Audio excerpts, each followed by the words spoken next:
Hi everyone welcome to voice R Odia medium. तो आज करवा आम ओडिया पेडागोजी थियोरी क्लास मातृभाषा शिक्षादान लक्ष्य प्रथम देखा। मातृभाषा क्या कहुए पिलाटी निज परिवार बा माँ बापा ठारू जो भाषा शिक्षा करें मातृभाषा कहुए। मातृभाषार अध्ययन जनकर रुचि को मार्जित करे तेणु प्राथमिक स्तर में शिक्षार्थी को मातृभाषा शिक्षादान मिलवा उचित। मातृभाषा अन्य भाषा को मध्य समृद्ध अन्य भाषा शिक्षा को समृद्ध करे। भाषा शिक्षार 4टी मुख्य दक्षता रही: श्रवण दक्षता, कथन दक्षता, पठन दक्षता और लिखन दक्षता।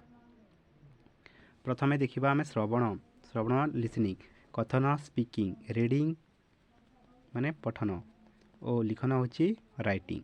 सबुठारु कॉम्प्लेक्स होची राइटिंग, सबुठारु कठिन होची कोन राइटिंग लिखिबा लिखन।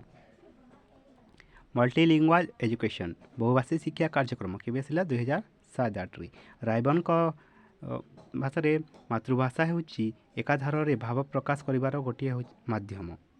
मातृभाषार लक्ष्य और उद्देश्य: श्रवण, कथन, पठन, लिखन, शब्द भंडार, व्यावहारिक व्याकरण, स्वशिक्षण, धारणार बोधगम्यता भाषा को व्यवहार करिवा। तो यह देखिबा आमे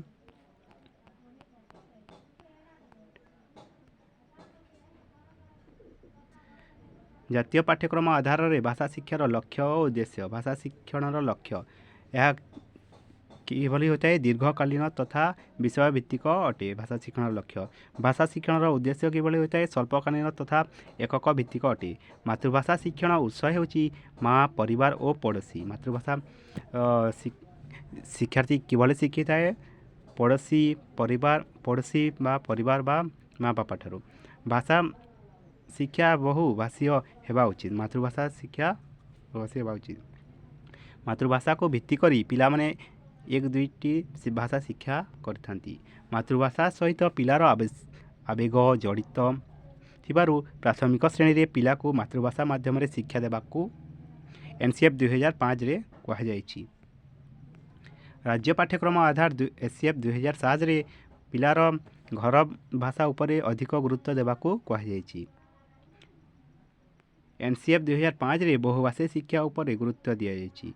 विद्यालय रे शिक्षक शिक्षयित्री दायित्व कौन दायित्व रहिबो मातृभाषा शिक्षा माध्यम रे शिक्षार्थी को मातृभाषा शिक्षा देवा रे श्रवण दक्षतार विकास साधन करिवे, कथन दक्षतार विकास साधन, पठन दक्षतार विकास साधन, लिखन दक्षतार विकास साधन करिवे, धारणार बोधगम्यता संपर्क में सहायता प्रदान करिवे, व्यावहारिक व्याकरणर प्रयोग स्वशिक्षण दक्षतार विकास सृष्टि करिवे, भाषार सठिक व्यवहार करवा शिखाइबे, शब्द भंडार वृद्धि।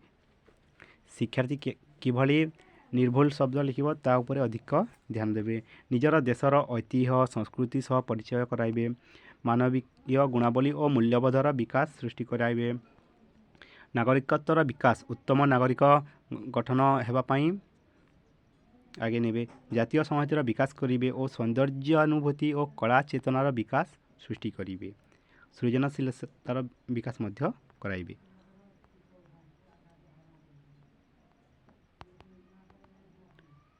आमे देखिले सबुठारु कठिन कौन देखिले लिखन बा राइटिंग। श्रवण दक्षतार विकास किभली हो पारिबो शिक्षार्थी को ध्यानर सहित पढ़ाइला समय रे सुनिबा पई और बुझिबा पई कहिबा। कथन दक्षतार विकास शिक्षार्थी को अधिक आमे शिक्षार्थी को पाठ पढ़ाइबा पई कहबा से बोली रे तार कथन दक्षतार विकास मध्य हो। श्रवण और कथन दक्षतार विकास किभली हो पिला को भल लागुवा विषय पढ़ाइबा और पिला को पढ़ाइबा पई मध्य कहबा।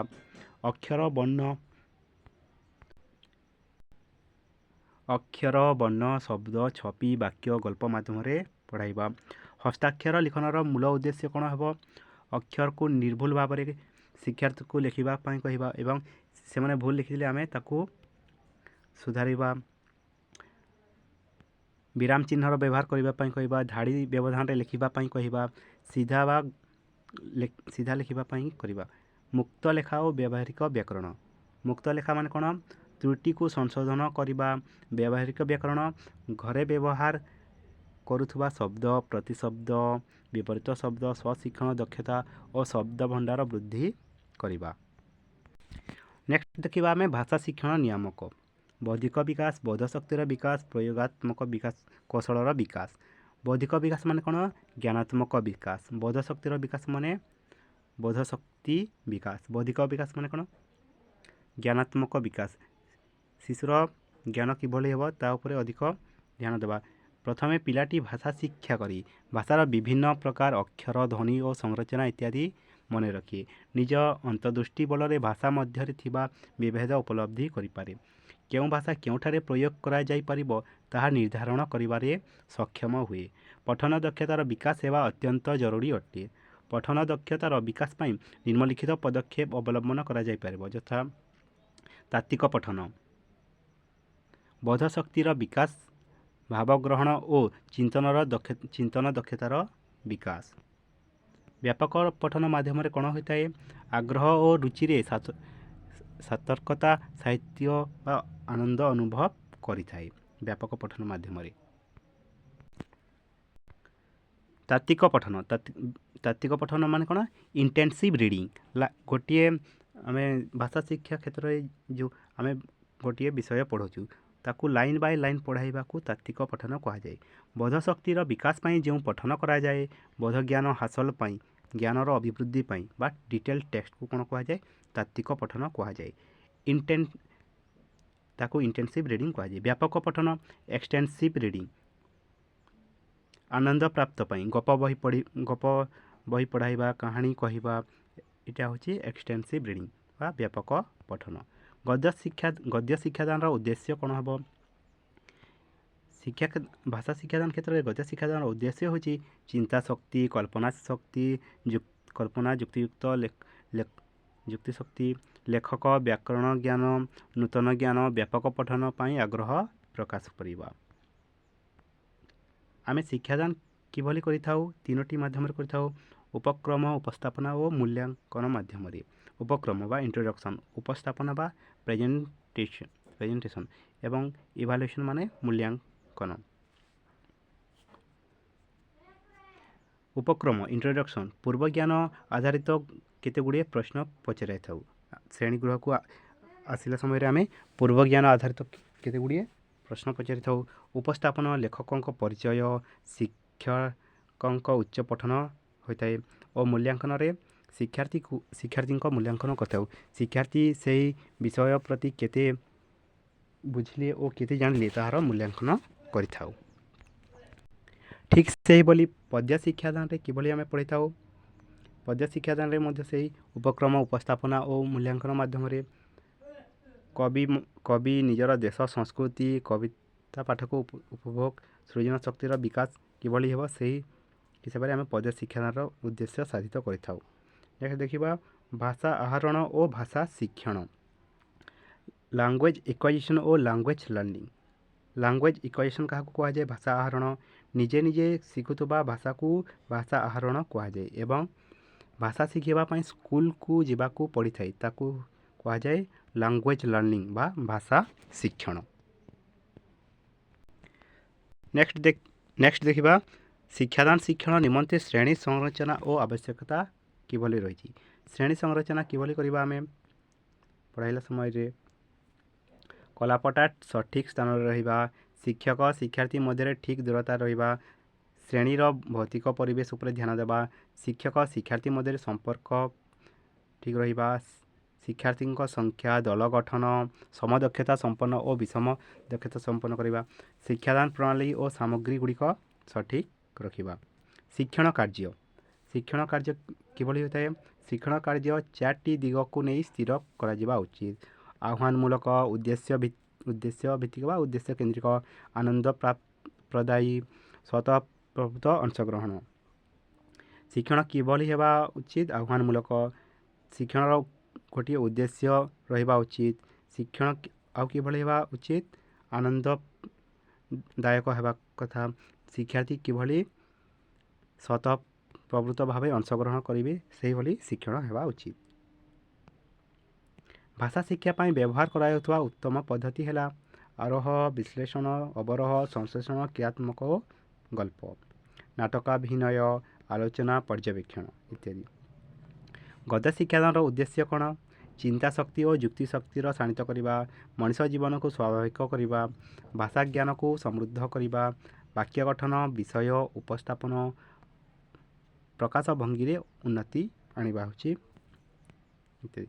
ପ୍ରଣାଳୀ ଆମେ କିଭଳି ପଢ଼ିଥାଉ କି ତିନୋଟି ମାଧ୍ୟମରେ ପଢ଼ାଇଥାଉ। ଦେଖିଲେ ଉପକ୍ରମ, ଉପସ୍ଥାପନା ଓ ମୂଲ୍ୟାୟନ ମାଧ୍ୟମରେ। ଉପକ୍ରମରେ କ'ଣ କରିଥାଏ ଶିକ୍ଷକ କ'ଣ କରିଥାନ୍ତି?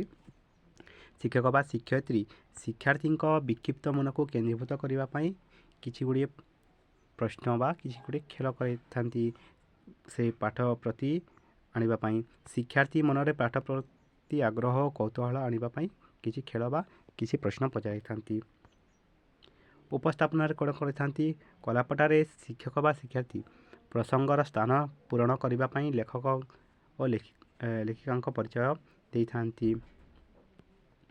ଗୋଟିଏ ବା ଦୁଇଟି ଶିକ୍ଷଣ କାର୍ଯ୍ୟର ଅବତରଣ ମାଧ୍ୟମରେ ଶିକ୍ଷାର୍ଥୀକୁ ନୂତନ ପ୍ରସଙ୍ଗ ସହ ପରିଚିତ କରାଇବା, ଶିକ୍ଷଣ ଉଦ୍ଦେଶ୍ୟ ହାସଲ କରାଇବା, ଗୀତ, ଗପ, ଶିକ୍ଷଣ ସାମଗ୍ରୀ ମାଧ୍ୟମରେ ପଢ଼ାଇବା, ଆଦର୍ଶ ପଠନ, ସମୂହ ପଠନ ମାଧ୍ୟମରେ ଶିକ୍ଷାର୍ଥୀର ପଠନ ଦକ୍ଷତାର ବିକାଶ କରାଇବା, କାର୍ଯ୍ୟଫର୍ଦ୍ଦ ମାଧ୍ୟମରେ ଶିକ୍ଷାର୍ଥୀଙ୍କ ଉପଲବ୍ଧ ଜ୍ଞାନ ପରୀକ୍ଷା କରିବା, ପ୍ରସଙ୍ଗର ସାରମର୍ମ ଆଲୋଚନା ଇତ୍ୟାଦି କରିବା। ମୂଲ୍ୟାୟନ କିଭଳି ହୋଇଥାଏ? ମୌଖିକ ବା ଲିଖିତ ଭାବରେ ଶିକ୍ଷାର୍ଥୀମାନେ କେତେ ଦୂର ସେହି ବିଷୟଟିକୁ ବୁଝିଛନ୍ତି, ତାକୁ ଶିକ୍ଷଣ ପ୍ରକ୍ରିୟାକୁ ବୁଝିଛନ୍ତି ତାହା ଜାଣିବା ପାଇଁ ମୂଲ୍ୟାୟନ କରାଯାଇଥାଏ। ପରିଶେଷରେ ଗୃହ କାର୍ଯ୍ୟ ବା ପ୍ରକଳ୍ପ କାର୍ଯ୍ୟ ଦେଇ ଶ୍ରେଣୀରୁ ଶିକ୍ଷକ ବା ଶିକ୍ଷୟିତ୍ରୀ ବିଦାୟ ନେଇଥାନ୍ତି। ନେକ୍ସଟ ଦେଖିବା ପଦ୍ୟ ଶିକ୍ଷାଦାନର ଉଦ୍ଦେଶ୍ୟ କ'ଣ ହେବ? ପଦ୍ୟ ଶିକ୍ଷାଦାନର ଉଦ୍ଦେଶ୍ୟ ହେଉଛି କବି ମନର ଆବେଗ ଅନୁଭୂତି ବୁଝିବା, ସୌନ୍ଦର୍ଯ୍ୟାନୁଭୂତି ହେବା, ଆବେଗାତ୍ମକ ଭାବ ବୃଦ୍ଧି ହେବା, ଚିନ୍ତା ଚେତନାର ବୃଦ୍ଧି ହେବା, ଅନୁଭୂତିର ବିକାଶ ହେବା। ମୂଲ୍ୟାୟନ ପ୍ରକ୍ରିୟା। ମୂଲ୍ୟାଙ୍କନ ପିଲା ରଖିଥିବା ମୋଟ ନମ୍ବର ପରିମାପନ, ପିଲାର ପରୀକ୍ଷା ଫଳ ବା କାର୍ଯ୍ୟକଳାପକୁ ଦେଖି କରାଯାଉଥିବା ଅନୁମାନକୁ ପରିମାପନ କୁହାଯାଏ। ମୂଲ୍ୟାୟନ ଶିକ୍ଷଣ ଉଦ୍ଦେଶ୍ୟ କେତେ ଦୂର ପର୍ଯ୍ୟନ୍ତ ହାସଲ ହେଉଛି ଜାଣିବା ପାଇଁ ମୂଲ୍ୟାୟନ କରାଯାଇଥାଏ। ମୂଲ୍ୟାୟନର ଉଦ୍ଦେଶ୍ୟ କ'ଣ? ମୂଲ୍ୟାୟନ କରିଲେ ଶିକ୍ଷାର୍ଥୀ କ'ଣ ଉଦ୍ଦେଶ୍ୟ ଲାଭ ପାଇଥାଏ? ପ୍ରଚଳିତ ପ୍ରଣାଳୀର ଉପଯୋଗିତା ଓ କାର୍ଯ୍ୟକାରିତା ନିରୂପଣ କରିବା, ଶୈକ୍ଷିକ ଉଦ୍ଦେଶ୍ୟ ସ୍ପଷ୍ଟୀକରଣ ହେବା, ଶିକ୍ଷାର୍ଥୀର ଦୋଷ ତ୍ରୁଟି ଓ ଆବଶ୍ୟକ ଉନ୍ନତି ପାଇଁ ସୂଚନା ଦେବା, ଶିକ୍ଷାର୍ଥୀମାନଙ୍କୁ ମାନପତ୍ର ପ୍ରଦାନ କରିବା ଓ ଶ୍ରେଣୀ ଉନ୍ନତି କରିବା। ମୂଲ୍ୟାୟନ 4 ପ୍ରକାର ହୋଇଥାଏ, ଯଥା ବ୍ୟବସ୍ଥାନ ମୂଲ୍ୟାୟନ, ଗଠନମୂଳକ ମୂଲ୍ୟାୟନ, ନିଦାନାତ୍ମକ ମୂଲ୍ୟାୟନ ଓ ସମାପ୍ତି ସୂଚକ ମୂଲ୍ୟାୟନ। ବ୍ୟବସ୍ଥାନ ମୂଲ୍ୟାୟନ ବା ପ୍ରବେଶିକା ପରୀକ୍ଷା, ପ୍ଲେସମେଣ୍ଟ, ଫର୍ମେଟିଭ୍, ଡାୟଗ୍ନୋଷ୍ଟିକ୍ ଓ ସमेଟିଭ୍। ବ୍ୟବସ୍ଥାନ ମୂଲ୍ୟାୟନ ପ୍ରବେଶିକା ପରୀକ୍ଷା ବା ଏଣ୍ଟ୍ରି ବିହେଭିଅର ଟେଷ୍ଟ ପାଇଁ ବ୍ୟବସ୍ଥାନ ମୂଲ୍ୟାୟନ କରାଯାଏ।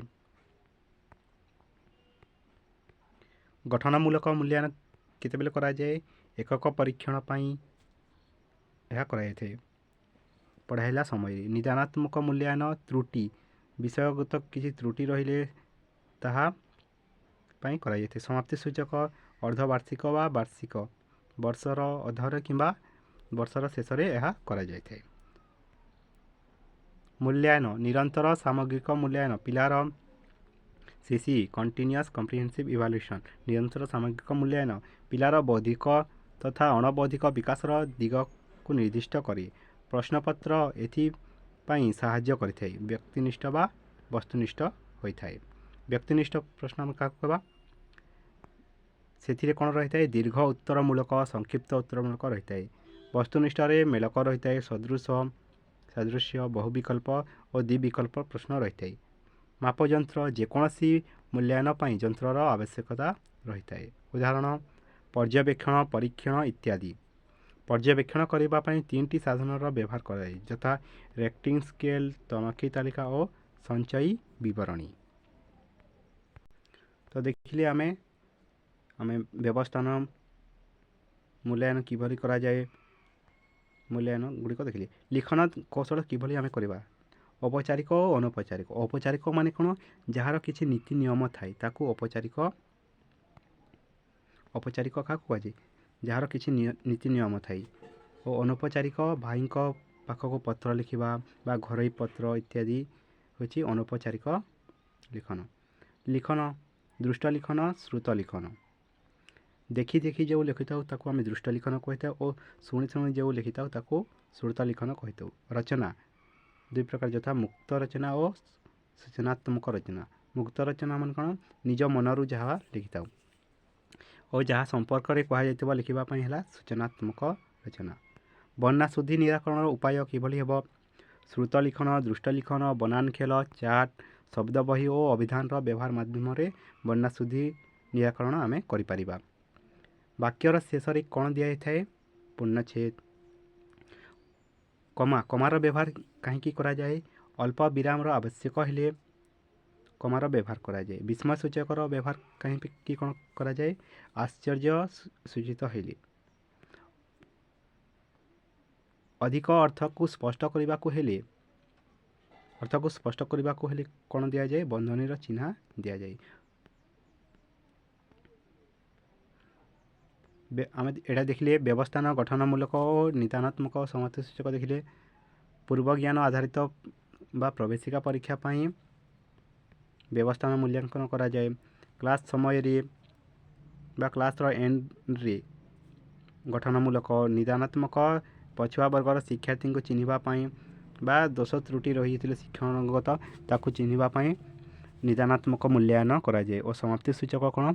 ଅର୍ଦ୍ଧବାର୍ଷିକ ବା ବାର୍ଷିକରେ କରାଯାଇଥାଏ ସମାପ୍ତି ସୂଚକ।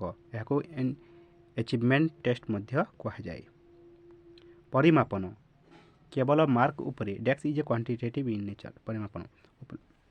ଏନରିଚମେଣ୍ଟ ଆମେ କାହାକୁ ଦେଇଥାଉ? ସମୃଦ୍ଧ ଶିକ୍ଷାର୍ଥୀଙ୍କୁ। ଓ ରିମିଡ଼ିଆଲ୍ ଟିଚିଂ କାହାକୁ ଦେଇଥାଉ? ପଛୁଆ ବର୍ଗର ଶିକ୍ଷାର୍ଥୀଙ୍କୁ। ପ୍ରବୀଣତା ପ୍ରଫିସିଏନ୍ସି ଭବିଷ୍ୟତରେ ଶିକ୍ଷାର୍ଥୀ ଭାଷାକୁ ବ୍ୟବହାର କରିପାରିବ କି ନାହିଁ ତାହା ଜାଣିବା ପାଇଁ ପ୍ରଫିସିଏନ୍ସି ଟେଷ୍ଟ କରାଯାଇଥାଏ। ପୋର୍ଟଫୋଲିଓ ମାନେ ବ୍ୟକ୍ତିଗତ ଭାବରେ କରାଯାଇଥାଏ। ଏଇଟା ଏନାକଲାର ରେକର୍ଡ଼ ପିଲାର ଗୋଟିଏ ତାର ରେକର୍ଡ଼କୁ ଧ୍ୟାନ ଦେବା ବା କ୍ଲାସ୍କୁ ନିରୀକ୍ଷଣ କରି ଗୋଟିଏ କରାଯାଉଥିବା ରେକର୍ଡ଼କୁ ଏନାକଲାର ରେକର୍ଡ଼ କୁହାଯାଏ। ଜ୍ଞାନାତ୍ମକ ଓ ଭାବାତ୍ମକ ଦେଖିବା। ଜ୍ଞାନାତ୍ମକ କାହାକୁ କୁହାଯାଏ ଓ ଭାବାତ୍ମକ କାହାକୁ କୁହାଯାଏ? କିଏ କ'ଣ ପ୍ରଶ୍ନ କଲେ? ଜ୍ଞାନାତ୍ମକ। କାଲଭେରିଆ କାନ୍ଦୁଛି। କିଏ କାନ୍ଦୁଛି? କାଲଭେରିଆ। ଭାବାତ୍ମକ ବେଳେ ଭାବନା ବୁଝିଥିଲେ। ଶିକ୍ଷାର୍ଥୀ ଭାବନା ବୁଝିଥିଲେ। କୋଣାର୍କ ମନ୍ଦିର କେଉଁଠାରେ ଅଛି? ଭାବନା। ଅଭିବ୍ୟକ୍ତିମୂଳକ ପ୍ରଶ୍ନ କ'ଣ? ନିଜର ଭାବନାକୁ ଭାଷାରେ ଶିକ୍ଷାର୍ଥୀ ବ୍ୟବହାର କରିପାରୁଛି କି ନାହିଁ ତାହା ଜାଣିବା ପାଇଁ ଅଭିବ୍ୟକ୍ତିମୂଳକ କରାଯାଇଥାଏ। ବସ୍ତୁନିଷ୍ଠ ପ୍ରଶ୍ନ କିଭଳି ରହିଥାଏ? ଯେଉଁ ପ୍ରଶ୍ନର ଗୋଟିଏ ମାତ୍ର ଉତ୍ତର ରହିଥାଏ, ଯଥା ପାରାଦୀପ, ଡେସ୍କ, ବନ୍ଦର, କ ସ୍ତମ୍ଭ, ଖ ସ୍ତମ୍ଭ। ଏଇଟା ବସ୍ତୁନିଷ୍ଠ। ସମାପନମୂଳକ ଏଇଟା ହେଉଛି ମେଲକ ମ୍ୟାଚିଂ। ଦୃଷ୍ଟାନ୍ତମୂଳକ ଏକ୍ଜାମ୍ପଲ୍ ଟାଇପ୍ ଉଦାହରଣ ଦେଇଥିବା ତାକୁ ଦେଖି କରିବା। ବର୍ଗୀକରଣ ବା କ୍ଲାସିଫିକେସନ୍ କାହାକୁ କୁହାଯାଏ? ଭାଗ କରିବା। ବିଲୁଆ, ମେଣ୍ଢା, ପେଚା, ହରିଣ, କୋଇଲି ଇତ୍ୟାଦି ଦେଇଥିଲେ ଆମେ ତାକୁ ଭାଗ ବା ବର୍ଗୀକରଣ କରିବା କ୍ଲାସିଫିକେସନ୍ କୁହାଯାଏ। ଉତ୍ତର ମନୋନୟନ ବହୁତ ସାରା ଉତ୍ତର ମଧ୍ୟରୁ ଗୋଟିଏ ଉତ୍ତର ଲେଖିବା ତାକୁ ଉତ୍ତର ମନୋନୟନ କୁହାଯାଏ। ତ ଏଇଟା ଦେଖିଲେ ଆମେ ଭାଷା ଶିକ୍ଷଣର ଲକ୍ଷ୍ୟ, ତା'ର ଉଦ୍ଦେଶ୍ୟ ଦେଖିଲେ। ସବୁଠାରୁ କମ୍ପ୍ଲେକ୍ସ କ'ଣ? ସବୁଠାରୁ କଠିନ କ'ଣ? ଲିଖନ। କମ୍ପ୍ଲେକ୍ସ ହେଉଛି ଲିଖନ। ରାଇଟିଂ ହେଉଛି ସବୁଠାରୁ କଠିନ। ଶ୍ରବଣ ଓ ପଠନ ଏଟାକୁ ଆମେ କ'ଣ କହିଥାଉ? ରେସେପ୍ଟିଭ୍ ବି କହିଥାଉ। ଲିସନିଂ ଓ ରିଡ଼ିଂକୁ ଓ ସ୍ପିକିଂ ଓ ରାଇଟିଂକୁ ପ୍ରଡକ୍ଟିଭ୍ ଆମେ କହିଥାଉ। ତ MLE ଦେଖିଲେ ବହୁଭାଷୀ ଶିକ୍ଷା କାର୍ଯ୍ୟକ୍ରମ କେବେ ଆସିଛି? 2007-8ରେ। ରାଇବନ୍ଙ୍କ ଭାଷାରେ କ'ଣ? ମାତୃଭାଷା ଏକାଧାରରେ ଭାବ ପ୍ରକାଶର ହେଉଛି ଗୋଟିଏ ମାଧ୍ୟମ। ମାତୃଭାଷାର ଲକ୍ଷ୍ୟ ଓ ଉଦ୍ଦେଶ୍ୟ କିଭଳି ହେବା? ଶ୍ରବଣ ଦକ୍ଷତାର ବିକାଶ କରିବା, କଥନ ଦକ୍ଷତାର ବିକାଶ, ପଠନ ଦକ୍ଷତାର ବିକାଶ, ଲିଖନ ଦକ୍ଷତାର ଓ ଶବ୍ଦ ଭଣ୍ଡାର ବ୍ୟବହାରିକ ବ୍ୟାକରଣ ଦକ୍ଷତାର ବିକାଶ କରିବା ହେଉଛି ମାତୃଭାଷା ଶିକ୍ଷାଦାନର ଲକ୍ଷ୍ୟ ଓ ଉଦ୍ଦେଶ୍ୟ। ତ ଏହା ଥିଲା ଓଡ଼ିଆ ପେଡାଗୋଜିର କିଛି ଆମେ ଦେଖିଲେ ଓଡ଼ିଆ ପେଡାଗୋଜିର ତା'ର ଥିଓରି।